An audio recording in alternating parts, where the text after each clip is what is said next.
Assalamualaikum warahmatullahi wabarakatuh. Saya Hani Dioprasitaningsih dari Prodi Pendidikan Anak Usia Dini atau PGPAUD, Universitas Pancasakti Bekasi, Kampus D. Kali ini ingin memberikan presentasi tentang Emotional Intelligence dengan dosen pengampu Bapak Karyadi SPDMM. Kegiatan ini dilakukan dalam memenuhi tugas UTS semester 1. Baik, kita langsung saja.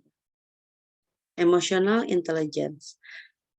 Apa sih yang dimaksud dengan emotional intelligence atau kecerdasan emosional?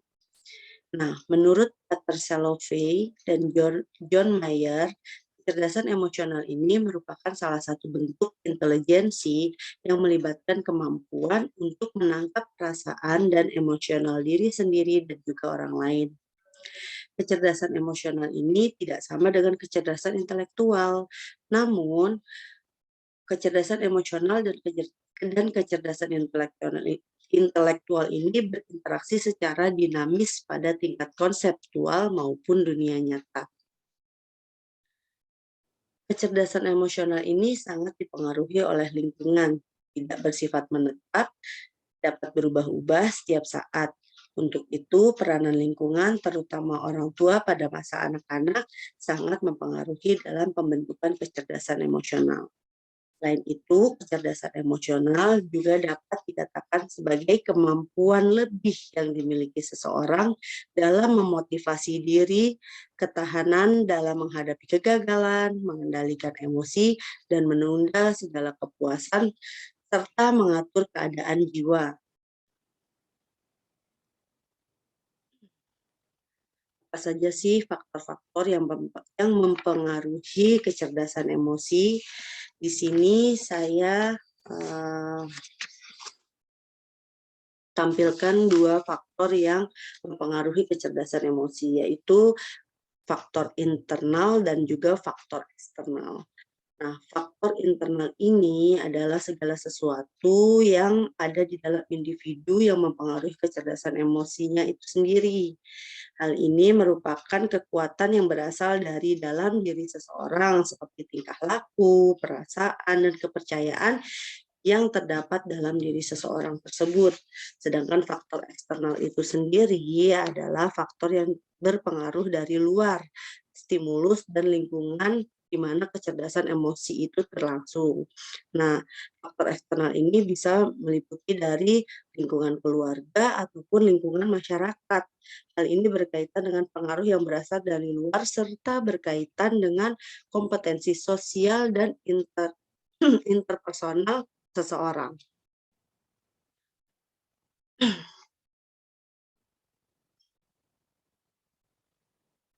Apa sih pentingnya kecerdasan emosional?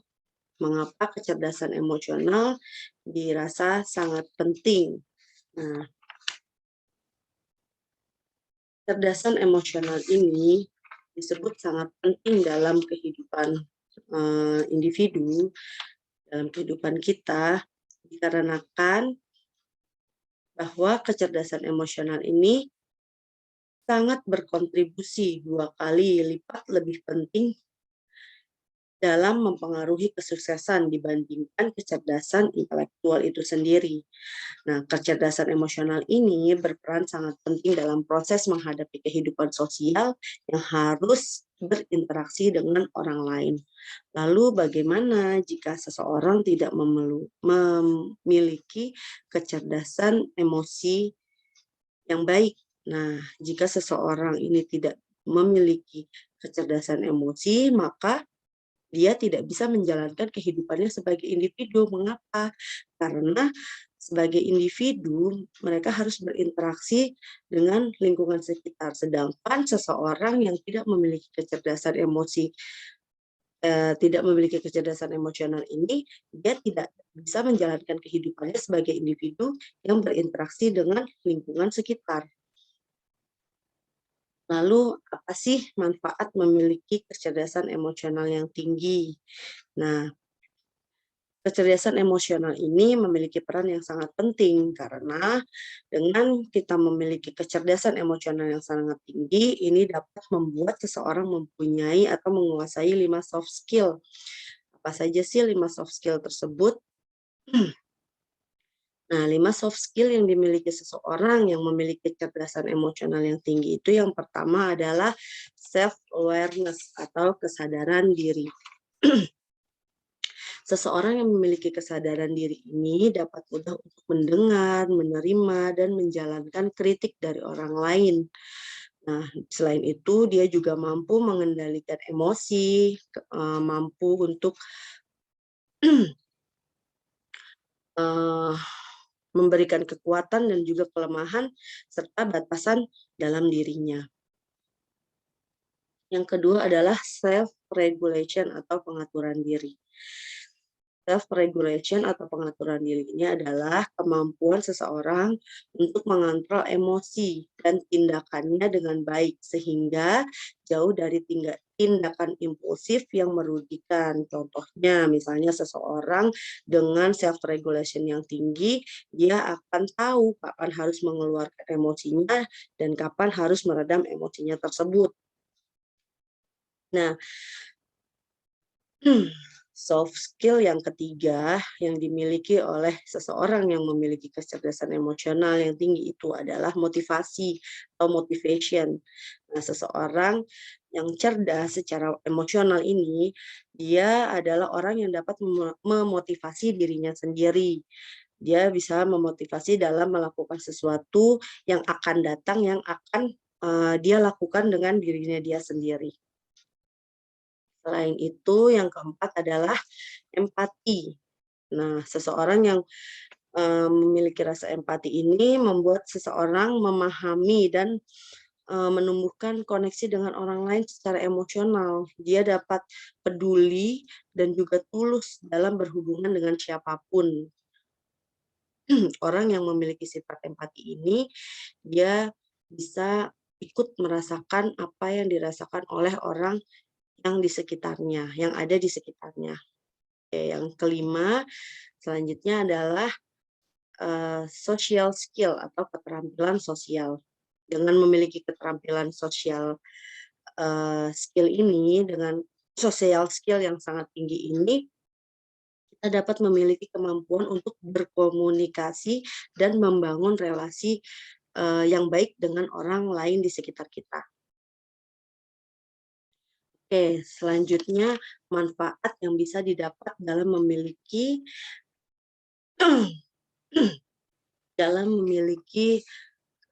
kecerdasan emosional yang tinggi.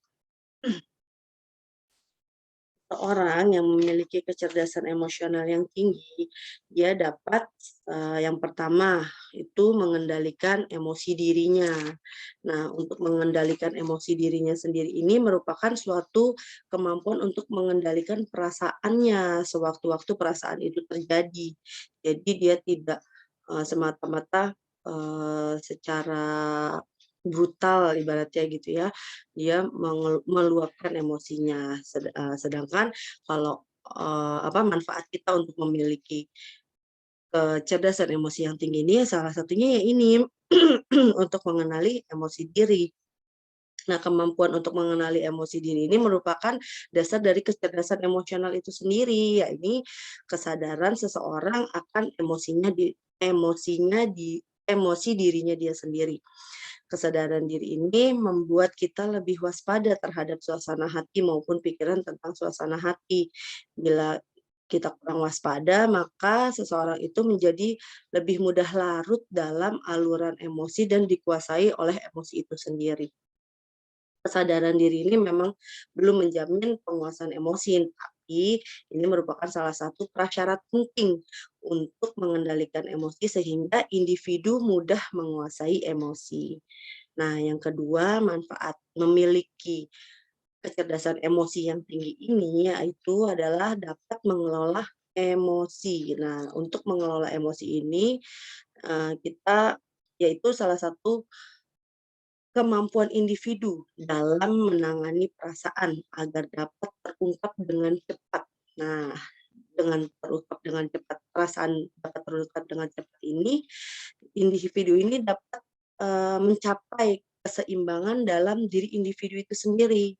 Dia dapat menjaga agar emosi yang merisaukan tetap terkendali, itu adalah salah satu merupakan kunci menuju kesejahteraan emosi itu sendiri. Emosi yang berlebihan, yang meningkatkan dengan intensitas keterlampauan lama akan mengoyak kestabilan kita. Nah, kemampuan ini mencakup kemampuan untuk menghibur diri sendiri, melepas kecemasan, kemurungan, dan ketersinggungan, dan juga akibat-akibat yang timbul serta kemampuan untuk bangkit dari perasaan-perasaan yang menekan. Nah, yang ketiga, manfaat dari kecerdasan emosi yang tinggi ini adalah memotivasi diri sendiri. Nah, dengan memotivasi diri sendiri ini kita dapat meraih prestasi yang harus atau yang dapat kita raih. Nah, dengan memiliki motivasi dari dalam diri individu ini sendiri, berarti dia sudah memiliki ketekunan untuk menahan diri terhadap kepuasan dan pengendalian dari dorongan hati, serta selain itu dia juga mempunyai perasaan motivasi yang positif, yaitu antusiasme, gairah, optimis, dan keyakinan diri. Nah, yang keempat manfaatnya adalah dapat mengenali emosi orang lain. Nah, dengan dapat mengenali emosi orang lain ini, kita juga dapat disebut sudah berempati kepada orang lain. Nah, ini menurut Goleman, kemampuan seseorang untuk mengenali orang lain atau peduli terhadap orang lain ini menunjukkan kemampuan empatinya seseorang. Individu yang memiliki kemampuan empati lebih mampu menangkap sinyal-sinyal sosial yang tersembunyi yang mengisyaratkan apa-apa yang dibutuhkan orang lain. Jadi dengan kita dapat mengenali emosi orang lain ini, tanpa orang lain di sekitar kita memberitahukan, kita sudah dapat merasakan apa yang sedang orang lain itu butuhkan gitu, lebih kepada kepekaan ya. Sehingga dia mampu menerima sudut pandang dari orang lain, itu tadi peka terhadap, perasaan orang lain dan juga lebih mampu untuk mendengarkan orang lain gitu. Jadi lebih kepada kita bisa meminimalisir sikap egois atau perasaan egois itu sendiri. Nah, yang kelima yaitu manfaatnya adalah dapat membina hubungan. Hubungan di sini maksudnya adalah hubungan yang baik dengan orang-orang di sekitar. Nah, kemampuan dalam membina hubungan ini merupakan suatu keterampilan yang menunjang popularitas, kepemimpinan, dan keberhasilan antar sesama. Keterampilan dalam berkomunikasi merupakan kemampuan dasar dalam keberhasilan membina hubungan.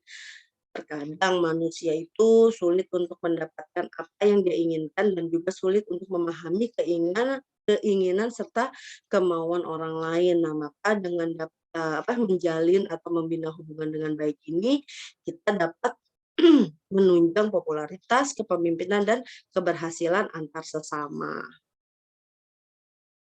Oke, selanjutnya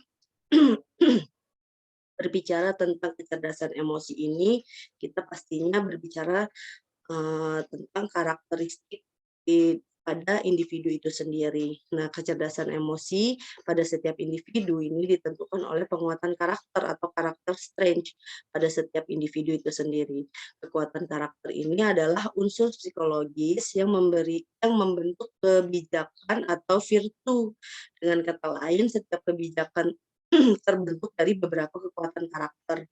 Karakter strength ini merupakan karakter baik yang mengarahkan individu pada pencapaian kebajikan atau virtu, atau trait positif yang terrefleksikan dalam pikiran, perasaan, dan tingkah laku. Karakter yang baik ini adalah kualitas dari individu yang membuat individu ini dapat dipandang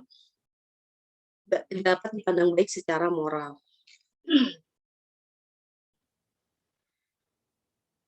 Oke, di sini ada 6 virtu yang dapat diklasifikasikan untuk membentuk karakter strength. Yang pertama adalah wisdom dan knowledge atau virtu kebijaksanaan dan pengetahuan. Di sini lebih kepada menguatkan fungsi dari kognitif seseorang tersebut.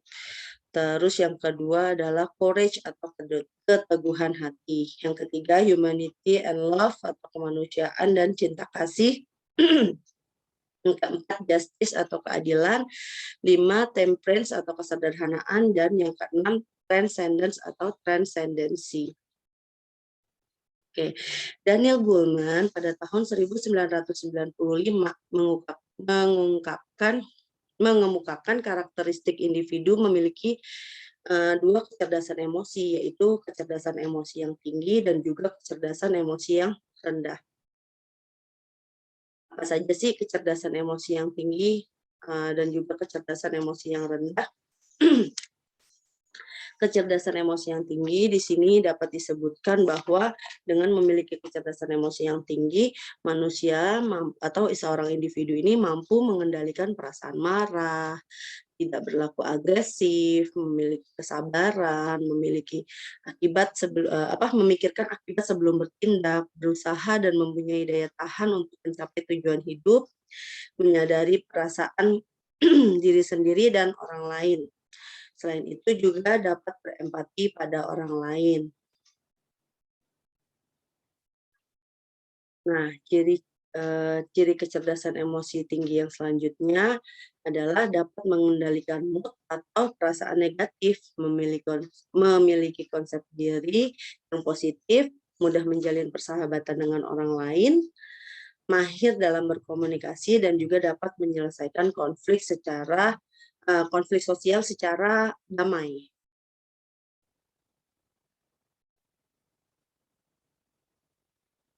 Nah, sedangkan ciri kecerdasan emosi yang rendah itu yang pertama, oke, ciri kecerdasan emosi yang rendah yang pertama adalah dia bertindak mengikuti perasaan tanpa memikirkan akibatnya. Yang kedua, dia menjadi seorang yang pemarah, bertindak agresif dan tidak sabar, memiliki tujuan hidup dan cita-cita yang tidak jelas, mudah putus asa, kurang peka terhadap perasaan diri sendiri dan juga orang lain, tidak dapat mengendalikan perasaan dan mood negatifnya. Selain itu, kecerdasan emosi yang rendah juga dapat memiliki konsep diri yang negatif, mudah terpengaruh oleh perasaan negatif, juga tidak mampu menjalin persahabatan yang baik dengan orang lain. Selain itu, dia juga tidak mampu berkomunikasi dengan baik, serta tidak mampu menyelesaikan konflik sosial, atau dia menyelesaikan konflik sosial itu dengan kekerasan, bukan dengan cara yang baik, seperti itu. Nah, berbicara tentang kecerdasan emosi, pastinya kita juga berbicara tentang emosi itu sendiri. Nah, secara umum di sini emosi dibagi menjadi dua, yaitu emosi positif dan emosi negatif. Emosi positif ini akan memberikan dampak yang baik bagi diri sendiri, bahkan orang lain. Contohnya, pada saat kita merasakan gembira, rasa bersyukur, kagum, cinta. Nah, itu merupakan contoh-contoh emosi positif. Jadi emosi positif ini lebih kepada perasaan-perasaan yang baik yang timbul di dalam diri kita. Sedangkan emosi negatif itu sering sekali merugikan orang lain, bahkan diri kita sendiri. Seperti pada saat kita sedang merasakan marah, benci, dendam, kecewa, atau emosi-emosi negatif lainnya, yaitu lebih kepada, untuk emosi negatif ini lebih kepada perasaan-perasaan yang tidak baik yang timbul dalam diri kita sendiri. Nah, setiap manusia ini memiliki karakteristik emosinya masing-masing dengan segala kelebihan dan kekurangannya. Emosi juga memiliki peranan penting dalam kehidupan. Emosi dapat berdampak negatif apabila kita tidak mampu mengendalikannya, dan dapat juga berdampak positif apabila kita mampu mengelolanya dengan baik. Maka oleh sebab itu, untuk dapat mengelola emosi dengan baik, kita membutuhkan manajemen emosi yang baik. Nah, diharapkan setiap manusia ini dapat mengatur dan mengelola emosinya agar tetap seimbang dan tidak merugikan orang lain ataupun diri sendiri. Nah, selain itu, ketika kita dapat memanage emosi kita dengan baik pula, maka selain manfaat-manfaat yang tadi sudah saya sampaikan, kita juga dapat merasakan manfaat yang lainnya saat kita dapat memanage emosi itu sendiri. Nah, selain dapat seimbang dan tidak merugikan orang lain, kita juga dengan dapat mengelola emosi ini, kita juga mendapatkan manfaat komunikasi yang efektif. Nah, dengan komunikasi yang efektif ini, kita dapat mencapai kerja tim yang jauh lebih baik, gitu. Selain itu, manfaat yang selanjutnya yaitu kita dapat mengatasi tekanan pekerjaan dengan baik. Dengan memiliki kecerdasan emosional yang tinggi dan memiliki self awareness yang tinggi, akan lebih mudah mengatur tingkat stres yang dialami oleh diri kita sendiri. Selain itu yang terakhir, manfaat yang dapat kita rasakan dari pada saat kita bisa memanage emosi kita dan kita mendapatkan emosi yang kecerdasan emosi yang tinggi itu manfaatnya yaitu yang terakhir adalah mampu menerima masukan, yaitu kritikan yang sangat penting agar seseorang menjadi lebih berkembang. Seseorang yang cerdas emosinya dan mempunyai kecerdasan emosi yang tinggi, dia dapat menerima kritikan dengan baik tanpa melakukan pembelaan diri. Oke, baik. Terima kasih. Sekian presentasi dari saya. Akhirul kalam. Wassalamualaikum warahmatullahi wabarakatuh.